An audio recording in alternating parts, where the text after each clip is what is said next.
1969-ലാണ് മലയാളത്തിലെ ആദ്യത്തെ road മൂവിയായ Kannur deluxe പുറത്തിറങ്ങുന്നത്. ഒരു ബസ്സിൽ നടക്കുന്ന മോഷണത്തെ ആസ്പദമാക്കി വികസിക്കുന്ന കഥ അവസാനം പ്രതീക്ഷിക്കാത്ത ഒരു ട്വിസ്റ്റാണ് നമുക്ക് തരുന്നത്. മലയാള സിനിമകളിൽ അന്നുവരെ കാണാത്ത വ്യത്യസ്തമായ പ്രമേയം കൊണ്ട് പ്രേക്ഷകരെ അത്ഭുതപ്പെടുത്തിയ ഒരു മുഴുനീള ത്രില്ലർ സിനിമയാണ് എ.ബി. രാജ് എന്ന സൂപ്പർ ഹിറ്റ് സംവിധായകന്റെ കണ്ണൂർ ഡീലക്സ്. കേരളത്തിന് അഭിമാനകരമായ ഒരു നേട്ടം കൂടി ഈ സിനിമയ്ക്ക് സ്വന്തമാണ്. അത് അവസാനം പറയാം. അപ്പോൾ നമുക്ക് തുടങ്ങാം. സിനിമയുടെ ആരംഭത്തിൽ കാണിക്കുന്നത് രണ്ട് പോലീസുകാർ ഒരു സ്ത്രീയുടെ പിന്നാലെ ഓടുന്നതാണ്. അവൾ ഓടിക്കയറുന്നത് കെ.ബി. പിള്ളയുടെ വീട്ടിലേക്കാണ്. ഓൾ ഇന്ത്യ ടിൻ ഫാക്ടറി നടത്തുന്ന മുതലാളിയാണ് കെ.ബി. പിള്ള. അവിടെ പിള്ളയുടെ ഭാര്യയും മകനും വേലക്കാരിയുമാണ് ഉള്ളത്. അവർ അവളോട് ഇപ്പോൾ തന്നെ ഇറങ്ങിപ്പോകണം, ഇല്ലെങ്കിൽ പോലീസിൽ പിടിച്ചു കൊടുക്കും എന്ന് പറഞ്ഞ് അവളെ ഇറക്കിവിടാൻ ശ്രമിക്കുന്നു. പിള്ളയുടെ മകനെ ഒരു അലിവൊക്കെ തോന്നുന്നുണ്ട്. ഉമ്മറാണ് മകന്റെ കഥാപാത്രം. പിന്നെ ഒരു ഗുഡ് ന്യൂസ് ഉണ്ട്, ഉമ്മർ ഈ സിനിമയിൽ വില്ലനല്ല. അവസാന ഭാഗത്ത് അദ്ദേഹത്തിന്റെ ഹീറോയിസം ഒക്കെ കാണാം. എൻ്റെ പേര് ജയശ്രീ എന്നാണ്. തൊഴുകൈയോടെ അവൾ അവരോട് തൻ്റെ കഥ പറഞ്ഞു. നമ്മുടെ കഥാനായിക ഷീലയുടെ ജയശ്രീയാണ് ഈ സിനിമ കൊണ്ടുപോകുന്നത്. ആദ്യ സീൻ മുതൽ അവസാന സീൻ വരെ മുഴുനീളെ ഷീലയുണ്ട്. ജയശ്രീ ഇല്ലാതെ ഈ കഥയ്ക്ക് മുന്നോട്ട് പോകാനും പറ്റില്ല. അച്ഛനും അമ്മയും ഇല്ലാത്ത അവൾ അമ്മാവന്റെ വീട്ടിൽ നിന്നാണ് പഠിച്ചത്. അമ്മാവനും അമ്മായിയും അവളെ വിവാഹം കഴിപ്പിക്കാൻ തീരുമാനിക്കുന്നു. എന്നാൽ ചെറുക്കന് അമ്മാവനേക്കാൾ പ്രായമുണ്ട്. തന്നെയുമല്ല, അയാൾക്ക് 2 ഭാര്യയും 6 മക്കളും ഉണ്ട്. ഇതിൽ പ്രതിഷേധിച്ച് ജയശ്രീ വീട് വിട്ട് ഓടിപ്പോകുന്നു. ബസ്സിൽ വെച്ച് അവളെ 2 പേർ ഫോളോ ചെയ്യുകയും അവിടെ നിന്ന് ഓടി രക്ഷപ്പെട്ടും ഒക്കെയാണ് ഇപ്പോൾ കെ.ബി. പിള്ളയുടെ വീട്ടിൽ എത്തിപ്പെട്ടത്. ഈ കഥകളൊക്കെ കേട്ട് മനസ്സലിഞ്ഞ അവർ ആ രാത്രിയിൽ ഷീലയെ അവിടെ താമസിപ്പിക്കുന്നു. എന്നാൽ പിറ്റേന്ന് രാവിലെയും ജയശ്രീ അവിടെ തന്നെ ചുറ്റിപ്പറ്റി നിൽക്കുകയാണ്. ഉമ്മറിന് ഒറ്റ നോട്ടത്തിൽ തന്നെ ഷീലയോട് പ്രേമം തോന്നുന്നുണ്ട്. തലേന്ന് രാത്രി അദ്ദേഹം സ്വപ്നം കാണുന്നുണ്ട്. അപ്പോഴാണ് ആ മനോഹരമായ പാട്ട്. എത്ര ചിരിച്ചാലും. ജയശ്രീക്ക് നല്ല വിദ്യാഭ്യാസം ഉണ്ടെന്നറിഞ്ഞ കെ.ബി. പിള്ള തന്റെ കമ്പനിയിൽ അവൾക്ക് ജോലി കൊടുക്കുന്നു. അതിവേഗം തന്നെ ഉമ്മറും ഷീലയും തമ്മിൽ പ്രണയത്തിലാവുന്നു. ഉമ്മറിന്റെ ക്യാരക്ടർ എടുത്തു പറയേണ്ടതാണ്. മനോഹരമായ റോളാണ് ഈ സിനിമയിൽ അദ്ദേഹം കൈകാര്യം ചെയ്യുന്നത്. അങ്ങനെ കെ.ബി. പിള്ളയുടെ സ്ഥാപനത്തിൽ ജയശ്രീ ജോലിക്ക് കയറുന്നു. ക്വാർട്ടേഴ്സിലാണ് അവൾ താമസിക്കുന്നത്. കമ്പനി മാനേജർ ജയശ്രീക്ക് 5000 രൂപ ബാങ്കിൽ അടയ്ക്കാൻ ഏൽപ്പിക്കുന്നു. അവളുടെ ടാക്സിക്ക് പിന്നാലെ ഈ മാനേജറും ഫോളോ ചെയ്യുന്നുണ്ട്. അവൾക്ക് കൊടുത്ത ക്യാഷിൽ 1000 രൂപ കൂടുതലുണ്ടായിരുന്നു. സത്യസന്ധയായ ജയശ്രീ ആ പണം കെ.ബി. പിള്ളയെ ഏൽപ്പിക്കുന്നു. പിള്ള മാനേജർ വിളിച്ച് അബദ്ധം പറ്റിയതിൽ വഴക്ക് പറയുന്നു. എന്നാൽ ഇതെല്ലാം ജയശ്രീ വിശ്വസ്തയാണോ എന്ന് പരീക്ഷിക്കുന്നതിനു വേണ്ടിയുള്ള അവരുടെ നാടകമായിരുന്നു. സന്തുഷ്ടനായ പിള്ള തന്റെ കമ്പനിയുടെ കൂടുതൽ ഉത്തരവാദിത്തമുള്ള ജോലികൾ ജയശ്രീയെ ഏൽപ്പിക്കുന്നു. 3 പാർട്ട്ണർമാർ ചേർന്നാണ് ഈ കമ്പനി നടത്തുന്നതെന്നും പാർട്ട്നേഴ്സിൽ ഒരാൾ കോഴിക്കോടും മറ്റേയാൾ മാനന്തവാടിയിലുമാണ് താമസം. അവർക്കുള്ള ആദായ വിഹിതം ഓരോരുത്തരുടെ കയ്യിൽ കൊടുത്തയക്കുകയാണ് പതിവ്. ബ്ലാക്ക് മണി ആയതുകൊണ്ട് കോഴിക്കോടുള്ള പാർട്ട്ണറുടെ പണം ജയശ്രീ തന്നെ കൊണ്ടുപോയി കൊടുക്കണമെന്ന് കെ.ബി. പിള്ള പറയുന്നു. വലിയൊരു തുകയുമായി അത്രയും ദൂരം ഒറ്റയ്ക്ക് പോകാൻ അവൾക്ക് കോൺഫിഡൻസ് ഉണ്ടായിരുന്നില്ല. എന്നാലും അവൾ ആ ജോലി ഏറ്റെടുക്കുന്നു. അവൾ പോയതിനു ശേഷം പിള്ള മാനേജറോട് പറയുന്നു, അബ്ദുൽ ഖാദറിന് കൊടുക്കാനുള്ള 25000 രൂപ കൂടി ജയശ്രീയുടെ കയ്യിൽ കൊടുത്തേക്കൂ എന്ന്. അത് വേണോ സാർ? ആ പണം കള്ളനോട്ടാണെന്ന് അവൾ തിരിച്ചറിഞ്ഞാലോ? ഇനി മൊബൈൽ മാറ്റിവെച്ച് ഹെഡ്സെറ്റ് വെച്ച് കിടന്നുകൊണ്ട് കാണുന്നവരുടെ ശ്രദ്ധയ്ക്ക് ദേ ഈ സീൻ ഒന്ന് നോക്കി വെച്ചേക്ക്. ഈ സീൻ വളരെ പ്രധാനപ്പെട്ടതാണ്. ഈ സമയത്ത് അവിടെ ഒരു ട്വിസ്റ്റ് നടക്കുന്നുണ്ട്. അത് അവസാനം കാണിക്കും. ഓക്കെ, അത് മതി. ഇനി സമയമാകുമ്പോൾ പറയാം, അപ്പോൾ നോക്കിയാൽ മതി. കള്ളനോട്ടും നല്ല നോട്ടും ഒന്നും തിരിച്ചറിയാനുള്ള വിവരമൊന്നും ആ പെണ്ണിനുണ്ടാകില്ലെന്നേ. അഥവാ അറിയാമെങ്കിൽ തന്നെ ഇവിടെ വെച്ച് കൊടുത്താലല്ലേ പരിശോധിക്കാൻ കഴിയൂ. വണ്ടി വിടുന്നതിന് മുൻപ് ബസ് സ്റ്റാൻഡിൽ കൊണ്ടുപോയി കൊടുത്താൽ പരിശോധിക്കാനുള്ള സമയമൊന്നും കിട്ടില്ലെന്നേ. കണ്ണൂർ ഡീലക്സ് സ്റ്റാൻഡിൽ നിന്നും അല്പസമയത്തിനകം പുറപ്പെടുന്നതായിരിക്കും. ഇവിടെ മുതലാണ് പടം മറ്റൊരു തലത്തിലേക്ക് ഉയരുന്നത്. എന്തായാലും ഷീല ഇനി പുതിയ പ്രശ്നങ്ങളിലേക്കാണ് ചെന്ന് ചാടാൻ പോകുന്നത്. സീറ്റ് നമ്പർ 12 ജയശ്രീയുടെ സീറ്റ്. ജോസ് പ്രകാശ്, ശങ്കരാടി ഇവരൊക്കെ മറ്റ് യാത്രക്കാരാണ്. ബസ് പുറപ്പെടുന്നതിന് മുൻപ് മാനേജർ ജയശ്രീയെ പുറത്തേക്ക് വിളിച്ച് 25000 രൂപ കൂടി കൊടുക്കുന്നു. കോഴിക്കോടാണ് ആ രൂപ കൊടുക്കേണ്ട ആൾ കാണുക. മാനേജർ അടയാളങ്ങളൊക്കെ പറഞ്ഞു കൊടുക്കുന്നു. ആ കൊടുത്തതാണ് കള്ളനോട്ട്. അങ്ങനെ 25000 പ്ലസ് 25000 50000 രൂപയുമായി ജയശ്രീ കോഴിക്കോട്ടേക്ക് പുറപ്പെടാൻ തയ്യാറാകുന്നു. ഒരു കെട്ട് നല്ല നോട്ടും ഒരു കെട്ട് കള്ളനോട്ടുമാണ്. അങ്ങനെ ബസ് പുറപ്പെടുകയായി. ജയശ്രീ ഈ രൂപ ബാഗിൽ വെക്കുന്നത് ഓപ്പോസിറ്റ് സൈഡിൽ ഇരിക്കുന്ന ജോസ് പ്രകാശ് കാണുന്നുണ്ട്. അദ്ദേഹം ഈ കാശ് അടിച്ചു മാറ്റാനുള്ള ഐഡിയ ആലോചിക്കുകയാണെന്ന് നമുക്ക് മനസ്സിലാവും. ശങ്കരാടിയുടെ ഒരു കമ്മത്ത് കഥാപാത്രമാണ്. ബസ്സിൽ പല പല കോമഡികളൊക്കെ നടക്കുന്നുണ്ട്. ഇടയ്ക്കൊക്കെ ചായ കുടിക്കാനായിട്ട് വണ്ടി നിർത്തും. അപ്പോഴൊക്കെ ജോസ് പ്രകാശ് ഓരോ കടകളിലേക്കൊക്കെ നോക്കി നിൽക്കുന്നത് കാണാം. എന്താണ് മനസ്സിലെന്നറിയില്ല. അങ്ങനെ ഒരു കടയിൽ അദ്ദേഹം ഒരു ബാഗ് കാണുന്നുണ്ട്. വണ്ടി വീണ്ടും പുറപ്പെടുന്നു. അപ്പോഴാണ് ശങ്കരാടിയുടെ ഓലക്കൂട പറന്നു പോകുന്നത്. പിന്നെ അതെടുക്കാനായി വണ്ടി നിർത്തുന്നു. ഈ സംഭവത്തിന് ശേഷം ഷീലയുടെ ബാഗിലെ ക്യാഷ് കാണാതാകുന്നു. പിന്നെ ആകെ കരച്ചിലും പിഴിച്ചിലും ഒക്കെയായി. യാത്രക്കാർ പരസ്പരം അങ്ങോട്ടും ഇങ്ങോട്ടും ഒക്കെ സംശയിക്കുന്നുണ്ട്. കണ്ടക്ടർ മുഴുവൻ ആളുകളെയും നിരീക്ഷിക്കുമ്പോഴാണ് ജോസ് പ്രകാശിന്റെ സീറ്റ് കാലിയായി കിടക്കുന്നു. പുള്ളി ഇടയ്ക്ക് വെച്ച് ഇറങ്ങിപ്പോയിരിക്കുന്നു.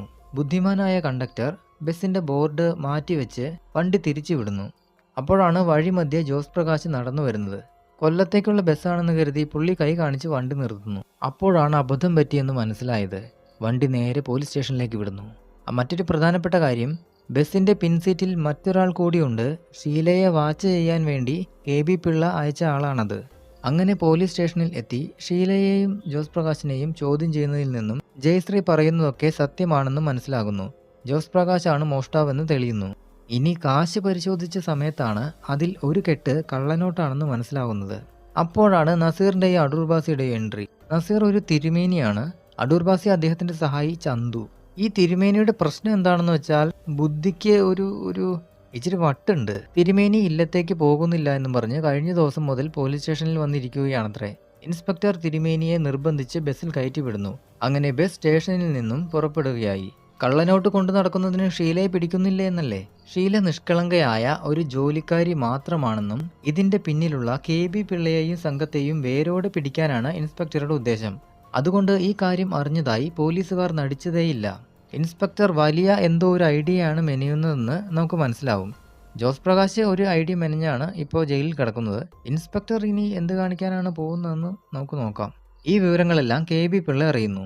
അതെങ്ങനെയാണെന്ന് വെച്ചാൽ, ഷീലയെ ഫോളോ ചെയ്ത് ബസ്സിൽ ഉണ്ടായിരുന്ന ആളില്ലേ, അയാള് ഫോൺ ചെയ്ത് പിള്ളയോട് പറയുന്നു, പോലീസ് നമ്മെ തേടിയെത്തും എന്നറിഞ്ഞ പിള്ള അവൾ നമ്മുടെ പാർട്ടിയുടെ അടുത്ത് പണം കൈമാറുന്നതിന് മുൻപ് ജയശ്രീയെ കൊന്നുകളയാൻ നിർദ്ദേശം കൊടുക്കുന്നു. എന്നാൽ അയാൾ വരുമ്പോഴേക്കും ബസ് പോയി കഴിഞ്ഞിരുന്നു. ജയശ്രീയെ കൊല്ലാൻ പറയുന്ന കാര്യം മകനായ ഉമ്മർ വേണു കേൾക്കുന്നു. വേണുവും പിള്ളയുമായി ഈ കാര്യത്തിൽ വാക്കുതർക്കങ്ങൾ ഉണ്ടാവുന്നു. ഇനി ബസ്സിനുള്ളിലെ രംഗങ്ങൾ. തിരുമേനിക്ക് വട്ടാണെന്ന് അറിയാമല്ലോ. അപ്പോൾ മറ്റു യാത്രക്കാർക്കൊക്കെ അതൊരു എന്റർടൈൻമെന്റ് ആകും. അങ്ങനെ രസകരമായ ബസ് യാത്ര. പല സ്റ്റാൻഡുകളിലും നിർത്തി റെസ്റ്റൊക്കെ എടുത്തിട്ടാണ് ബസ് പോകുന്നത്. ഇതിനിടയിലാണ് ആ പാട്ട്. പാട്ടൊക്കെ കഴിഞ്ഞ് കായംകുളം സ്റ്റാൻഡിൽ നിന്നും വണ്ടി പുറപ്പെടുന്നു. അപ്പോഴാണ് ഷീലയെ ഫോളോ ചെയ്യുന്ന ആൾ തിരികെ വന്നു കയറുന്നത്. പുള്ളി ഒരു ടാക്സി കാറിൽ ബസ്സിനെ ഫോളോ ചെയ്തു വരികയായിരുന്നു. അയാൾ ഷീലയെ നോക്കുന്ന കാര്യം നസീർ കാണുന്നുണ്ട്. ബസ് നിർത്തി എല്ലാവരും ഹോട്ടലിൽ കയറുന്ന നേരം അയാൾ ഷീലയെ കൊല്ലാൻ നോക്കുന്നു. തക്ക സമയത്ത് തിരുമേനിയും ചന്തുവും വരുന്നത് കൊണ്ട് ആ ഉദ്യമം പാഴാകുന്നു. ബസ് അങ്ങനെ കോഴിക്കോടെത്തി. എല്ലാവരും ഇറങ്ങി നാല് വഴിക്ക് പിരിഞ്ഞു പോകുന്നു. നസീറും അടൂർബാസിയും ഷീലയുടെ പിന്നാലെ തന്നെയുണ്ട്. ജയശ്രീയെ കൊല്ലാൻ KB പിള്ള ഏർപ്പാടാക്കിയ ആ വ്യക്തി കില്ലർ. ഇനി അയാൾ കില്ലർ എന്നറിയപ്പെടും. കില്ലർ വേഷം മാറി താടിയൊക്കെ വെച്ച് ഒരു ടാക്സി ഡ്രൈവറായി ജയശ്രീയുടെ പിന്നാലെ ടാക്സിയുമായി ചെല്ലുന്നു. അവൾക്ക് പോകാനുള്ള KBS നായരുടെ വീട് കാണിച്ചു തരാമെന്ന് പറഞ്ഞ് അവളെ ടാക്സിയിൽ കയറ്റുന്നു. ഇത് കണ്ട നസീറും അടൂർബാസിയും മറ്റൊരു ടാക്സി പിടിച്ച് പിറകെ പോവുകയാണ്. ഇനി നടക്കുന്ന സംഭവങ്ങൾ ഇങ്ങനെയൊക്കെയാണ്. ആ ടാക്സി കംപ്ലൈന്റ് ആവുന്നു. അപ്പോൾ അവർ അതുവഴി വന്ന് മറ്റൊരു ടാക്സിയിൽ കയറുന്നു. ആ ടാക്സിയും കംപ്ലൈന്റ് ആവുന്നു. ഡ്രൈവറെ സംശയം തോന്നിയ അടൂർബാസി അയാളെ ചവിട്ടി ഡിക്കിയിൽ കയറ്റുന്നു. എന്നിട്ട് ആ ടാക്സി അവർ സ്വയം ഓടിച്ച് ജയശ്രീയെ തിരക്കി പോകുന്നു. ഇതൊക്കെ കാണുമ്പോൾ അവർ പോലീസുകാർ ആയിരിക്കും എന്ന് നിങ്ങൾക്ക് സംശയം തോന്നിക്കാണും. ഇതാണോ വെച്ചിട്ടുണ്ട് എന്ന് പറഞ്ഞ ട്വിസ്റ്റ് എന്ന് വിചാരിക്കരുത്. തൽക്കാലം അവർ സാഹസികരായ ഇല്ലത്തെ നമ്പൂതിരിയും സഹായിയുമാണെന്ന് വിശ്വസിച്ചേ പറ്റൂ. അങ്ങനെ അവർ ജയശ്രീയുടെ കാറിന് പിന്നാലെ എത്തിയിരിക്കുകയാണ്. ഒരു 15 മീറ്റർ വ്യത്യാസത്തിലാണ് ഇപ്പോൾ 2 ടാക്സികളും പോകുന്നത്. ആൾതാമസമില്ലാത്ത വലിയൊരു വീടിന്റെ മുന്നിൽ ടാക്സി നിൽക്കുന്നു. ഇതാണ് നിങ്ങൾ പറഞ്ഞ ആളുടെ വീട് എന്ന് പറഞ്ഞ് ഡ്രൈവർ വേഷധാരിയായ കില്ലർ അവളെ അകത്തേക്ക് ആനയിക്കുന്നു. അകത്ത് കയറിയതും കില്ലർ ആ ബാഗ് തരാൻ ആവശ്യപ്പെടുന്നു. ജയശ്രീ എന്ത് ചെയ്യണമെന്നറിയാതെ നിലവിളിക്കാൻ തുടങ്ങുന്നു. പെട്ടെന്ന് കില്ലറുടെ മുന്നിലേക്ക് നസീർ ചാടി വീഴുന്നു. പിന്നെ പൊരിഞ്ഞാടി. നസീർ കില്ലറെ നിലംപരിശാക്കുന്നു. അപ്പോഴേക്കും ജയശ്രീ അവിടുന്ന് ഓടി രക്ഷപ്പെട്ടിരുന്നു. നസീർ പിന്നാലെ ചെല്ലുന്നു. അവിടെയാണ് ആ പാട്ട്, തുള്ളിയോടും പുള്ളിമാനെ നില്ല്. ഇതിനിടയിൽ അടൂർബാസി കാറുമായി വന്ന് കില്ലറെ ചുമന്ന് ഡിക്കിയിൽ കയറ്റുന്നു. എന്നിട്ട് അവരുടെ ആ പാട്ട് നടക്കുന്ന സ്ഥലത്തേക്ക് പോകുന്നു. തിരുമേനിക്ക് ഭ്രാന്താണെന്ന് കരുതി ജയശ്രീ ഓടി രക്ഷപ്പെടാനൊക്കെ ശ്രമിക്കുന്നുണ്ട്. അപ്പോഴേക്കും അടൂർബാസി ടാക്സി കാറുമായി അവിടെ എത്തുന്നു. പണം കൊടുക്കാനുള്ള KBS നായരുടെ വീട് അവർക്ക് അറിയാമെന്ന് പറയുന്നു. ആ കാറിൽ അടൂർബാസി കയറുന്നില്ല. നസീറും ഷീലയും മാത്രമാണ് പോകുന്നത്. ആ രംഗങ്ങളൊക്കെ എങ്ങനെയെന്ന് പറഞ്ഞ് കൺവിൻസ് ചെയ്യുന്നത് ഇച്ചിരി ടാസ്ക്കാണ്. സിനിമ കാണുമ്പോൾ ആ സീനൊക്കെ ഓക്കെ ആയിക്കോളും. വണ്ടി KBS നായരുടെ വീടിന്റെ പുറത്തെത്തി. നസീർ ഷീലയോട് ഇതാണ് വീട്, ഇറങ്ങിക്കൊള്ളാൻ പറയുന്നു. ഈ രംഗങ്ങൾ KBS നായരും അയാളുടെ കൂടെയുള്ള ആളും അകത്തുനിന്ന് കാണുന്നുണ്ട്. ഷീലയെ കാശും കൊടുത്ത് പറഞ്ഞുവിട്ട മുതലാളിയുടെ പേര് KB പിള്ള, ഇത് KBS നായർ. അപ്പോൾ ഷീലയുടെ കൂടെ ടാക്സിയിൽ വന്ന നസീറിനെ ഈ നായരുടെ കൂടെ നിൽക്കുന്ന ആൾക്ക് നേരത്തെ പരിചയമുണ്ട്.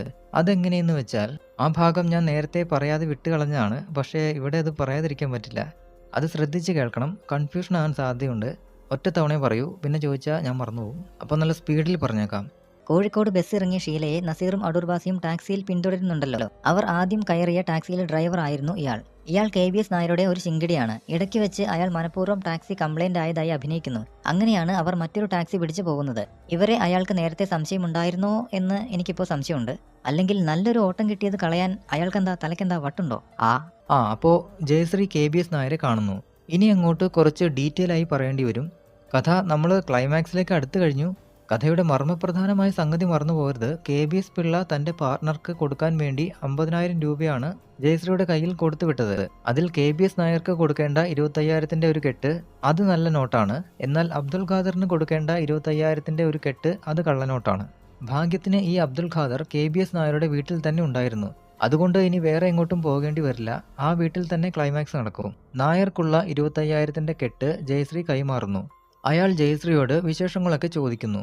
കൂടെ കാറിൽ ആരാണ് വന്നത് എന്ന് ചോദിച്ചപ്പോൾ ജയശ്രീ അതുവരെ നടന്ന സംഭവങ്ങളെല്ലാം വിവരിക്കുന്നു. KBS നായർക്ക് നസീർ ആരായിരിക്കും എന്നതിൽ സംശയം ജനിക്കുന്നുണ്ട്. ആ നോട്ടുകെട്ടുകൾ ഭദ്രമായി വെച്ചതിനു ശേഷം അയാൾ ജയശ്രീയെ അബ്ദുൽ ഖാദറിന്റെ മുറിയിലേക്ക് കൊണ്ടുപോകുന്നു. അവിടെ വെച്ച് അയാൾക്കുള്ള 25,000 രൂപയും കൊടുക്കുന്നു. അവളുടെ മിഷൻ അങ്ങനെ കംപ്ലീറ്റ് ആയി. അപ്പോഴാണ് മുറിയിലേക്ക് KB പിള്ള കയറി വരുന്നത്. പിള്ളയെ കണ്ട ജയശ്രീ ഒന്ന് ഞെട്ടുന്നു. അങ്ങ് ഇങ്ങോട്ട് വരുമെന്ന കാര്യം പറഞ്ഞില്ലല്ലോ. നിന്റെ കൂടെ ടാക്സിയിലുണ്ടായിരുന്ന ആൾ ആരാണ്? അയാളെ തനിക്ക് അറിയില്ല എന്ന് ജയശ്രീ പറഞ്ഞെങ്കിലും അവർ അത് വിശ്വസിക്കുന്നില്ല. അവർ ജയശ്രീയെ ഭീഷണിപ്പെടുത്തി കെട്ടിയിടാനൊക്കെ ശ്രമിക്കുന്നു. ഈ സമയം തനിക്ക് കിട്ടിയ കള്ളനോട്ടുകളുമായി പുറപ്പെട്ട അബ്ദുൽ ഖാദറിനെ നസീറും പോലീസുകാരും പിന്തുടരുന്നു. പിന്നീട് അയാളുടെ തടിമില്ലിൽ വെച്ച് നല്ലൊരു ഫൈറ്റാണ്. ഇവിടെ ജയശ്രീയെ അവർ കെട്ടിയിട്ടിരിക്കുകയാണ്. ഇപ്പോഴാണ് അവളെ രക്ഷിക്കാനായി ഉമ്മർ എത്തുന്നത്. KBS നായരെ കുത്താൻ കത്തിയെടുത്ത വേണുവിനെ കത്തി താഴിട മോനെ എന്ന് പറഞ്ഞ് പിള്ള മാനസികമായി തളർത്തുന്നു. ഈ സമയം എല്ലാവരും രക്ഷപ്പെടുന്നു. അപ്പോഴേക്കും നസീർ അങ്ങോട്ടേക്ക് എത്തുന്നു. നസീറിന് കൊടുക്കാൻ ഓരോരുത്തരും പല സ്ഥലങ്ങളിലായി തക്കം പാർത്തിരിക്കുകയാണ്. തകർപ്പൻ ഫൈറ്റാണ് പിന്നീട് നടക്കുന്നത്. KBS പിള്ളയൊക്കെ നിന്ന് അടിമേടിക്കുന്നുണ്ട്. പോലീസുകാർ അബ്ദുൽ ഖാദറേയും കൊണ്ട് അങ്ങോട്ടേക്ക് എത്തിക്കഴിഞ്ഞു. എല്ലാവരെയും അറസ്റ്റ് ചെയ്യാൻ നസീർ ആവശ്യപ്പെടുന്നു. ഈ സമയം KB നായർ മറ്റൊരു മുറിയിൽ കയറി ഒളിച്ചിരിക്കുകയാണ്. ഈ തക്കത്തിന് ജയശ്രീ 1 സെക്കൻഡ്, ഈ KBSും KBയും തമ്മിൽ എവിടെയൊക്കെയോ മാറിപ്പോയിട്ടുണ്ട്. അതൊന്നും ശ്രദ്ധിക്കാനുള്ള സമയമില്ല. ഇവിടെ ആയുധം വെച്ചുള്ള കളിയാ. ഈ തക്കത്തിന് ജയശ്രീ പുറത്തുനിന്നും ആ മുറി പൂട്ടിയിടുന്നുണ്ട്. ജയശ്രീ അബ്ദുൽ ഖാദറിന് കൊടുത്ത കള്ളനോട്ട് അവളെ കാണിക്കുന്നു. ആ നോട്ടുകൾ അവളുടെ കയ്യിൽ കൊടുത്തിട്ട് ഇത് കള്ളനോട്ടാണ് എന്ന് പറയുന്നു. നിനക്കും ഈ കള്ളനോട്ടിന്റെ ഏർപ്പാടിൽ ബന്ധമുണ്ട് എന്ന് നസീർ പറയുന്നു. അയ്യോ, അവരെന്നെ ചതിച്ചതാണ്. ഞാൻ ജോലി ചെയ്ത് ജീവിക്കുന്ന പാവപ്പെട്ടവളാണ് സാർ എന്ന് പറഞ്ഞ് ജയശ്രീ കരയുകയാണ്. പെട്ടെന്നാണ് അവൾ ആ നോട്ടുകെട്ടുകൾ ശ്രദ്ധിക്കുന്നത്. സാർ, ഇത് നല്ല നോട്ടുകളാണല്ലോ. നല്ല നോട്ടുകളോ? അതെ, അത് കള്ളനോട്ടല്ലായിരുന്നു. അപ്പോൾ ജയശ്രീക്ക് ഒരു സംശയം തോന്നുകയാണ്. 25,000-ന്റെ ഒരു കെട്ട് KBS നായർക്കും കൊടുത്തിട്ടുണ്ട്. എന്നാൽ അതൊന്ന് പരിശോധിച്ച് നോക്കണം സാർ എന്ന് പറയുന്നു. അവർ എല്ലാവരും ചെന്ന് KBS നായരുടെ മുറി തുറക്കാൻ പോകുന്നു. ഈ കാര്യം ഒളിഞ്ഞു നിന്ന് കേട്ട KBS നായർ ആ നോട്ടുകെട്ടുകൾ കത്തിച്ചു കളയാൻ തുടങ്ങുന്നു. അതിനു മുൻപായി തന്നെ അവർ അത് കൈയോടെ പിടിക്കുന്നു. എന്നാൽ മുതലാളിയായ KB പിള്ള അത് താൻ കൊടുത്തതല്ല എന്ന് പറഞ്ഞ് നിഷേധിക്കുന്നു. താൻ 25,000 രൂപ മാത്രമേ ജയശ്രീയുടെ കയ്യിൽ കൊടുത്തിട്ടുള്ളൂ എന്ന് പറയുന്നു. അപ്പോൾ മാനേജറാണ് ആ പണം തനിക്ക് തന്നത് എന്ന് ജയശ്രീ പറയുന്നു. എന്നാൽ അത് മാനേജറും നിഷേധിക്കുന്നു. ഞാൻ ഇവൾക്ക് രൂപയൊന്നും കൊടുത്തിട്ടില്ല. ഇവൾ കള്ളം പറയുകയാണ് സാർ. മഹാകള്ളിയാണിവൾ. ജയശ്രീ എന്തു ചെയ്യണമെന്നറിയാതെ പൊട്ടിക്കരയുന്നു. നസീറും മറ്റു പോലീസുകാരും ജയശ്രീ തന്നെ സംശയിക്കുന്നു. തെറ്റിദ്ധാരണയുടെ പേരിൽ അറസ്റ്റ് ചെയ്തതിന് KB പിള്ളയോടും മറ്റും ക്ഷമ ചോദിക്കുന്നു. അപ്പോഴാണ് ഒരു അശരീരി മുഴങ്ങുന്നത്. അതെ, ട്വിസ്റ്റ്. അബ്ദുൽ ഖാദറിന് കൊടുക്കാനുള്ള 25,000 രൂപ കൂടി ജയശ്രീയുടെ കയ്യിൽ കൊടുത്തേക്കൂ. അത് വേണോ സാർ? അത് കള്ളനോട്ടുകളാണെന്ന് അവൾ മനസ്സിലാക്കിയാൽ? ഏയ്, കള്ളനോട്ടും നല്ല നോട്ടും ഒന്നും കണ്ടാൽ തിരിച്ചറിയാനുള്ള വിവരമൊന്നും ആ പെണ്ണിന് കാണില്ലെന്നേ. ഈ സീനാണ് ആദ്യമേ ഒന്ന് നോക്കി വെക്കണം എന്ന് ഞാൻ പറഞ്ഞത്. അതാണിപ്പോൾ കാണിക്കുന്നത്. എല്ലാവരും അത്ഭുതത്തോടെ ഞെട്ടിത്തരിച്ചു നോക്കുമ്പോൾ താഴെ കബോർഡിനുള്ളിൽ ഒരു ടേപ്പ് റെക്കോർഡർ പ്രവർത്തിക്കുന്നു. അതിനരികിൽ കയ്യിൽ ഒരു റിവോൾവറുമായി ഷീല. മിസ്റ്റർ പിള്ളൈ, നിങ്ങളുടെ കുറച്ചു മുൻപുള്ള പ്രസംഗം വളരെ ഭംഗിയായിരിക്കുന്നു.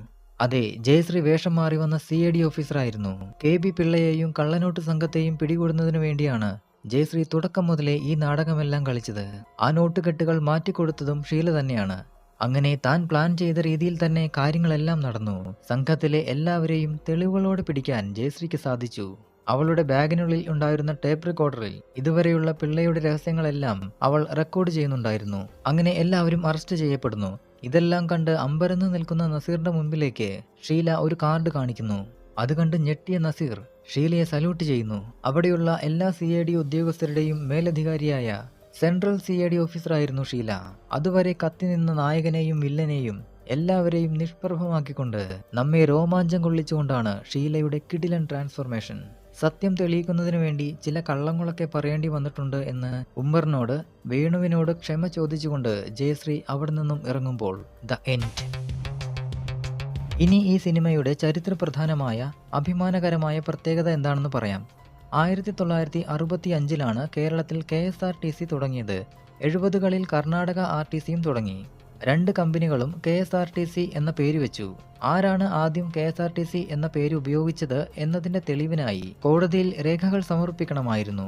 1969 മെയ് 16 പുറത്തിറങ്ങിയ കണ്ണൂർ ഡിലക്സ് എന്ന ഈ സിനിമയിൽ KSRTC എന്ന പേരും ആനച്ചിഹ്നവും വ്യക്തമായി കാണിക്കുന്നുണ്ട്. കേരളം കോടതിയിൽ സമർപ്പിച്ച രേഖകളിൽ ഒന്ന് ഈ സിനിമയാണ്. KSRTC എന്ന പേര് കേരളത്തിന് സ്വന്തമായത് അങ്ങനെയാണ്.